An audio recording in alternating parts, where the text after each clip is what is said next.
Depression actually एक emotional state है। ये एक ऐसा इमोशनल स्टेट है जिसे कि इंसान हैंडल नहीं कर पाता, क्योंकि वो अपने इमोशंस को हैंडल नहीं कर पा रहा। समवेयर उसने अपनी इमोशंस को दबा लिया है।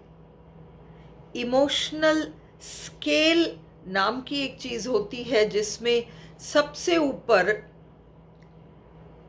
पॉजिटिव इमोशंस जैसे भक्ति भाव है या प्रेम भाव है, फिर उसके नीचे भाईचारा है, फिर उसके नीचे ऐसे करते करते करते करते वो पॉजिटिव स्केल नीचे आता है, फिर नेगेटिव, फिर नेगेटिव, फिर नेगेटिव, फिर नेगेटिव, और बिल्कुल उसका लास्ट स्टेज जो है वो डिप्रेशन है।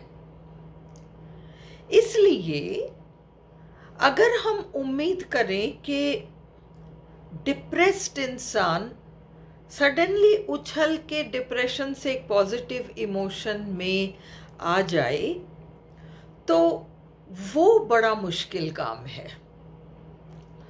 जितने भी उसके क्लोज लोग हैं, जो परिवार के सदस्य ही हो सकते हैं, क्योंकि डिप्रेशन में एक नेगेटिविटी इतनी होती है कि हर इंसान उसको झेल नहीं पाएगा, तो वो जो डिप्रेस्ड इंसान है, डिप्रेशन में होने की वजह से वह एक्चुअली किसी भी इमोशन को फील नहीं कर पा रहा। उसने एक एक करके वो सारे पॉजिटिव तो वो कुछ भी फील नहीं कर पा रहा, फिर वो नेगेटिव वाले इमोशंस में से भी उस सीढ़ी पर भी वो लोएस्ट सीढ़ी पर आ चुका है, इसलिए वो डिप्रेस्ड है। ये उस तरह की डिप्रेशन है जिसमें कि व्यक्ति बिल्कुल कुछ फील नहीं कर पा रहा और वो डिसफंक्शनल हो जाता है, वो कुछ कर नहीं पाता। हमारे कल्चर में, और ये केवल हमारे देश का कल्चर नहीं, generally I think human race के साथ ही ये समस्या है कि हमने इमोशंस को दो डब्बों में बंद कर रखा है। ये हेल्दी इमोशंस हैं, ये अनहेल्दी इमोशंस हैं। ये फील करना अलाउड है, ये फील करना नॉट अलाउड है। और क्योंकि हम ऐसा महसूस करते हैं, तो हम बचपन से बच्चों को ट्रेन करते हैं, जैसे बच्चा कोई नेगेटिव इमोशन एक्सप्रेस करे, मानो वो पैर पटके अपना गुस्सा प्रकट करे या कुछ ऐसा करे, तो हम तुरंत उसको कंट्रोल करते हैं, उसे हम हेल्दी एक्सप्रेशन नहीं देते। ये अलग बात है कि एक सर्टेन पॉइंट के बियॉन्ड हमें डिसिप्लिनिंग के नाम पर उस चीज को कंट्रोल तो करना पड़ता है, फिर भी हम इन चीजों को इतना नेगेटिव मानते हैं कि उनका एक्सप्रेशन कभी भी नहीं होना चाहिए।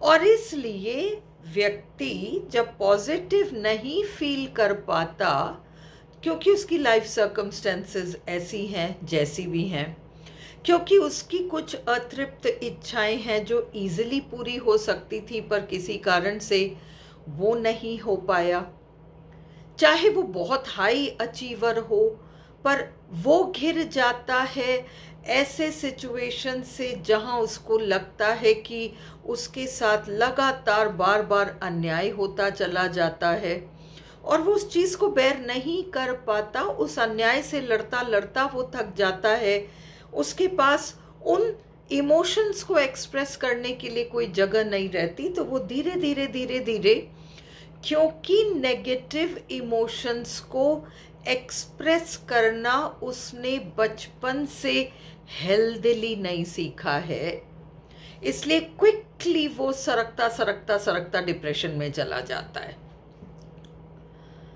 अक्सर डिप्रेस्ड इंसान को डिप्रेशन से बाहर लाने के नाम पर उसे किसी न किसी तरीके का ट्रीटमेंट दिया जाता है। वो इसलिए दिया जाता है ताकि वो डिप्रेस्ड इंसान डिप्रेशन में चुपचाप एक जगह पड़ा रहे, वो फिर भी एक्सेप्टेबल हो जाता है।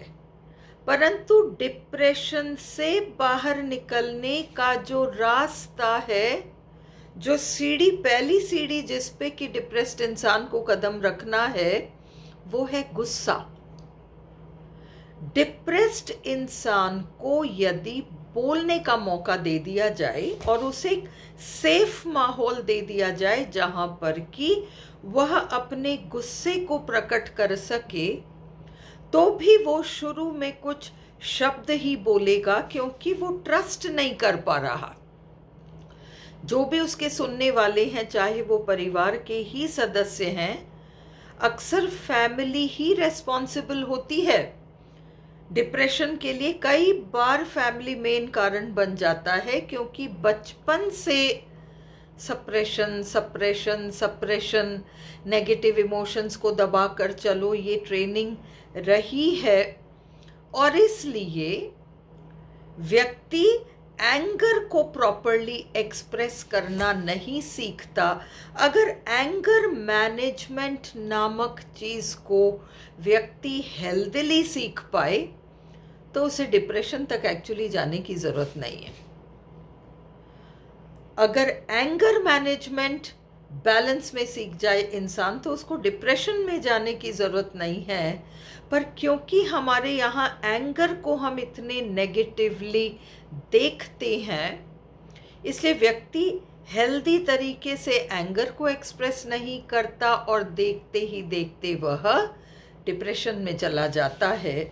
इसलिए उसको बाहर लाने का रास्ता भी यही है कि उसको उसका एंगर एक्सप्रेस करने का मौका दिया जाए। शुरू में वो जो भी बोलता है, धीरे धीरे वो और ज़्यादा गुस्सा एक्सप्रेस करेगा, उसकी भाषा बहुत बिगड़ सकती है। ऐसे में परिवार के सदस्य उससे नाराज ना होकर पेशेंस रखें उसके साथ और उसे उसका गुस्सा एक्सप्रेस करने दे। जितनी भड़ास है वो सारी की सारी निकाल ले, फिर वो एंगर से एक स्टेप ऊंचा उठ जाएगा, जो कि एंगर का ही एक फॉर्म है, रिवेंजफुलनेस में आ जाएगा। एंगर में इंसान जो हेल्पलेस फील कर रहा था कि मैं तो कुछ भी नहीं कर सकता, वो एंगर से एक इम्प्रूव्ड सिचुएशन में आ जाएगा। डिप्रेशन से एंगर रिलीफ वाली पोजीशन है, इम्प्रूव्ड पोजीशन है। एंगर से रिवेंजफुलनेस एक इम्प्रूव्ड पोजीशन है, क्योंकि अब वो अपने आप को हेल्पलेस नहीं महसूस करता। उसकी इच्छा होती है कि मैं जाके ऐसा बिगाड़ दूं, कहीं उसको लगता है कि मैं कुछ कर सकता हूं, मेरे साथ जो अन्याय हुआ उसको मैं ठीक करने के लिए कुछ कर सकता हूं, चाहे उसकी सोच उस वक्त कितनी गलत हो, गड़बड़ हो। उसको एक सेफ जगह दे दिया जाए जहां वो उस इमोशन को, जैसे उल्टी करने से फिजिकल बॉडी को रिलीफ मिल जाता है, वैसे उस रिवेंजफुलनेस, उस एंगर को एक्सप्रेस करने से भी व्यक्ति को रिलीफ तो मिल ही जाता है। जब हम भागकर किसी डॉक्टर के पास जाते हैं, अरे तो ऐसा कर रहा है, वो वैसा कर रहा है, तो हम उसके उन सिम्टम्स को दबा देंगे, फिर वो डिप्रेशन नहीं जाएगा। जब आप डिप्रेशन से उसे एंगर तक आने देते हो और उसे झेलते हो, परिवार उसको झेलता है। फैमिली का मतलब ही ये है कि वो सपोर्ट दें, उस समय पर वो कुशन बन जाए उस डिप्रेस्ड व्यक्ति के लिए, और फिर एंगर से उसे रिवेंजफुलनेस तक आने दें। वो कहेगा मैं ऐसा कर दूंगा, मैं वैसा कर दूंगा। घर के परिवार के लोग उससे डर ना जाए कि कुछ कर देगा, कुछ कर दे, कुछ नहीं करेगा। वो अपना वो सारा उल्टी करने की तरह अपने अंदर का वो सारा निकाल दे, उसको रिलीफ मिल जाएगा। धीरे धीरे वो वहां से अगले नेगेटिव इमोशन, है तो नेगेटिव इमोशन, वास्तव में ये व्यक्ति इम्प्रूव हो रहा है, गिल्ट तक आएगा, आत्मग्लानि। और वो आत्मग्लानि इसलिए कि शुरू से कई नेगेटिव इमोशंस को दबा रखा है। एंगर एक्सप्रेस करने का अधिकार कभी नहीं रहा, रिवेंजफुलनेस एक्सप्रेस करने का अधिकार नहीं मिला। ये कुछ दिनों में नहीं होगा, इसमें हफ्ते लगेंगे, बहुत पेशेंस रखना पड़ता है।